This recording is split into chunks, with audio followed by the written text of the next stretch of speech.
Kuya! Kuya! Kuya! May isda? So ayan po mga kabayan, nakita natin kanina no, na merong nanguhuli ng isda, nangunguryente po mga kabayan, no? Ang tanong, meron kaya silang kuha? Ano kayang klaseng isda na nahuhuli nila? So tara mga kabayan, no? Nakakaawa gumagawa ng paraan para merong ulamin ang pamilya. Kaya ayan, kahit mainit, hala sige, talagang sinusuyod ni Kuya yung bawat gilid ng sapa. Baka sakaling makahuli siya ng malaking isda.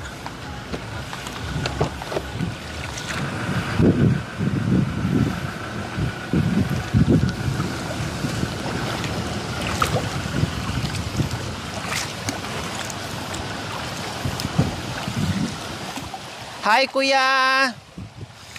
Hindi na kita tatanungin kung anong ginagawa mo. Nanguhuli ka ng isda. Yung aquarium ko, pinakailaman mo. Bakit nuhuli mo yung isda dito sa aquarium ko, Kuya? Ha? Yung piranha, nahuli mo na? Anong huli mo, Kuya? Uy, baka makuryente ako, Kuya. Itaas nyo muna yan, ah. Kahit nakaganyan, hindi nakakuryente? Ay, hindi. Patingin nga. Ako sa kuha mo. Ay, hala. Ayan, oh. May tilapia. Tilapia. Tapos ano pa? Ano to, Kuya? Patay na to? Patay na. Ayan, oh. May tilapia. Ay, tilapia ba to, Kuya? Hindi pala, no. Hala, yung iba nangingisay. Maliliit pa siya. No, okay lang. Siyempre, hinuhuli nila para ulamin. Ayan, oh. Buhay pa to, oh. Ayan, oh. Buhay pa. Oh. Diba? Buhay pa. Ay, Diyos ko. Ang liliit. Anong klaseng isda naman to, Kuya? Anong klaseng isda ito? Anong pangalan tong isda na to? Butiti. Ha? Butiti. Butiti? Ay, ganito pala yung awanat butiti. Butiti. Doon nakakita lang si Kuya ng tiyan ko. Naging butiti na yung isda. Porque nakita niya yung tiyan ko, Kuya, butiti agad. Grabe si Kuya, oh. Ano pang iba? Anong iba, be? Patingin nga niyan, be. Anong ibang huli niyong isda? Patingin. Ay, hala, merong parang lobster. Oh, ito yung shrimp pagsasapa. Ito yung mga kabayan, ito yung hinuhuli namin. Masarap to, maalinamnam. Nung kami nasa bundok nun, kailangan ginagawa namin, parang hinaharangan namin yung tubig. Tapos, yung halimbawa, ganyan, harangan ng bato, no? And then, dyan, mawawalan ng tubig. Then, at saka namin tanggalin yung mga malalaking bato at ito, merong hito, merong crabs, ano bang tawag doon? Yung kalampay sa Bisaya. Tapos yung mga ganito, masarap to mga kabay, lalo na pag yung sobrang laki. Naku po mga ay buhay pa. Ayan, oh, lumalaban pa.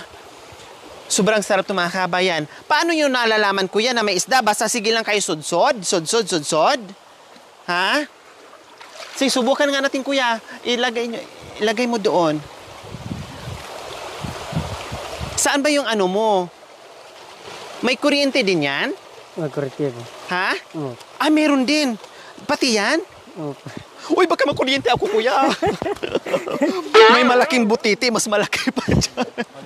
Sige, Kuya, subukan natin, Kuya. Dito, Kuya. Try natin. Ay! Tumunog. Pag tumunog, anong ibig sabihin? Sasalakan mo. Ha? Salakan. Mayroong nakuha? Saan? Patingin.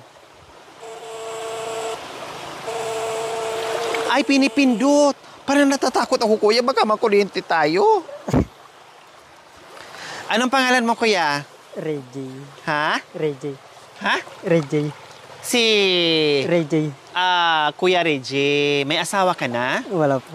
Ilang taon ka na? 20 po. 20 ka na. Sino naman kasama mo? Parat laro po. Ay, magkapatid kayo? Ah, bakit ginagawa mo to, Kuya Reggie, yung panguhuli ng isda? Pagsabaw.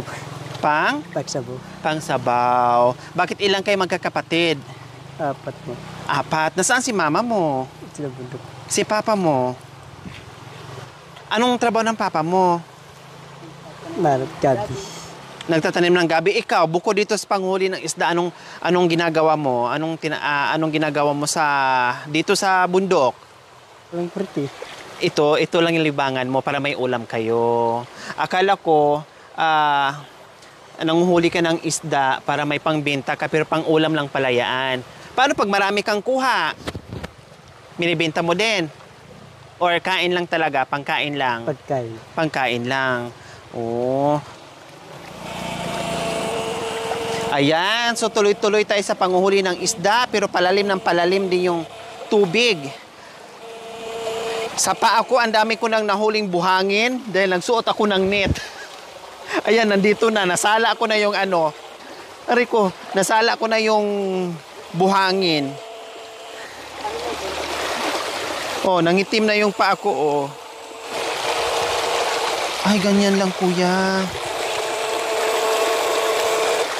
Oh. Baka dito, Kuya Reggie, marami dito sa gilid sa mga malalaki.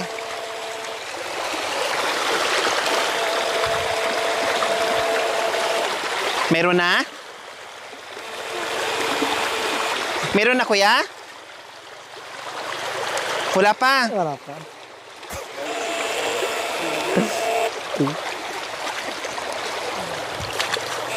Gumagaraw po. Paano nalalaman pag may isda? Sige ka lang sundot-sundot.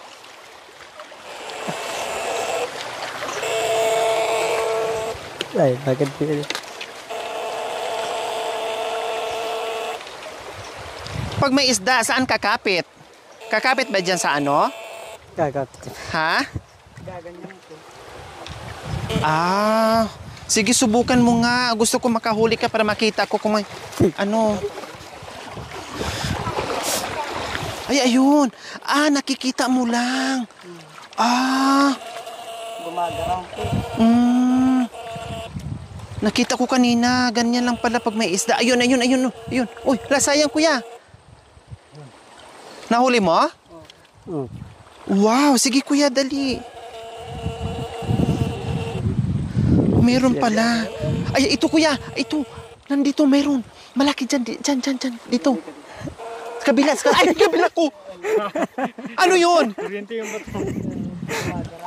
Ay, nag-ground?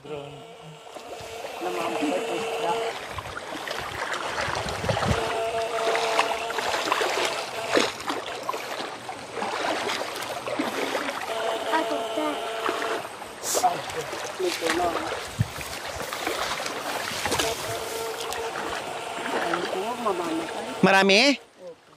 Wow. Dito kuya, marami daw.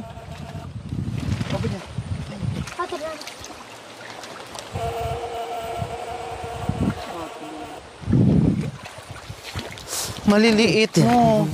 Sa bagay, masarap paksiwin yan. Meron kuya? Meron po.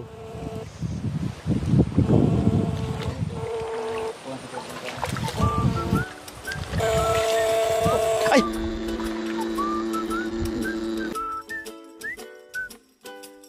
Ang laki!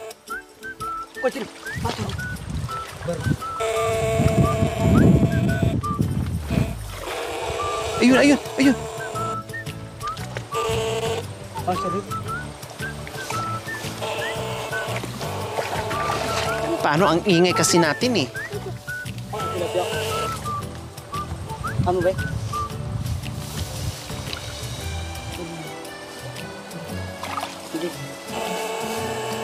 Ayun. Ayun, pumasok. Ayun.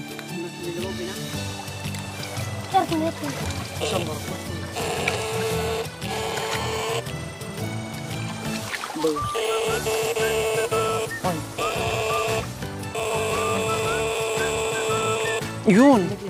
Tilapia.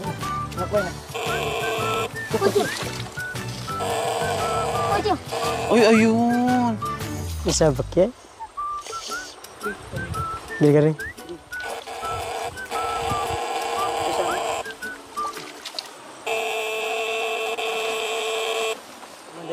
Na? Asal? Meron. Malaki? Patingin. Wow! Ang laki. Ito na yung pinakamalaki, oh. Oh. Diba? Ay, nangingisay sila. Wala, kawawa, oh. Ah. Pagkain na natin. Ano bang ginawa mo? Bakit nagkakaroon ng kuryente? Ano yan? Yung nasa likod mo. Battery. Oo, battery, tapos Aparato. aparato? Ganon? Delikado din pala sa'yo yun, ah. Kasi kanina, yung... Ito po nabibitas, makukurente ka. Oh, di ba delikado din pala? Kaya mag-ingat ka, Kuya Reggie, ha? Oh, kumain na ba kayo? Ha? Anong ulam yung kanina? Isda po. Isda. Anong klaseng isda, Kuya? Ganyan po. Ganyan. Ah, panganay ka ba, anak? Una po. Ha? Pangalan. Ay, ikaw yung panganay. Kaya pala nagsisipag ka sa panghuli ng isda para meron kang papakain sa mga kapatid mo? Oh. Bilhin ko kayo ng isda mo. Ha? Pwede ba? Pwede? Muli. O ito kayo dyan, magkano to? Siguro mga 1/4. Oh. Oh, sige, run off na natin ng 1 kilo. O magkano to? Halimbawa, 1 kilo kasama sako. Magkano? Ay, katap sa ako. Kasama daw sako. Hindi. Yung isda lang, syempre. Ibig ko sabihin, pag timbang, tinansya ko, isama ko na yung sako sa timbang, pero hindi ko iuwi yung sako. Kasi baka mamaya makahuli kayo ng sirena mamaya, wala kayong paglalagyan. O magkano to, Kuya? 2 po. 200? Oo. O sige, anong gagawin mo sa 200? Panyalab bigas. Bili mo ng bigas. 200 sabi mo, ha? O ito. O magkano yan? Ha? Magkano yan? Libo. Magkano yan? 1,000? Oo. O, ayos na ba yan? Ayos na. O, ayos na. O, sige, bili ka ng bigas. Dagdagan ko pa. Bili mo ng ulam mo. Oo. O. O, sige, hawakan mo. Bili ka ng bigas. Bili ka ng pang-ulam mo, ha? Oo. O. Anong handa sa Pasko? Happy New Year. Happy New Year. Oh, Happy New Year ang handa niya sa Pasko. O, sige. Para mag-Happy New Year sa Pasko. O, dagdagan ko pa. O. Ano? Salamat na Diyos. Salamat sa Diyos. Kasi ang sipag mo, panganay ka palang kapatid, so nagsisipag ka para meron kang ipaulam sa kanila. Siyempre, maiuwi mo. Kaya natutuwa ako kasi gumagawa ka ng paraan kahit mahirap, no? At hindi ka napapagod sa kalalaka dito sa tubigan, no? Punta doon, punta dito para lang makahuli ng isda. O sige, no? At i-surprise mo yung mama mo dahil paparating na ang Pasko at Bagong Taon.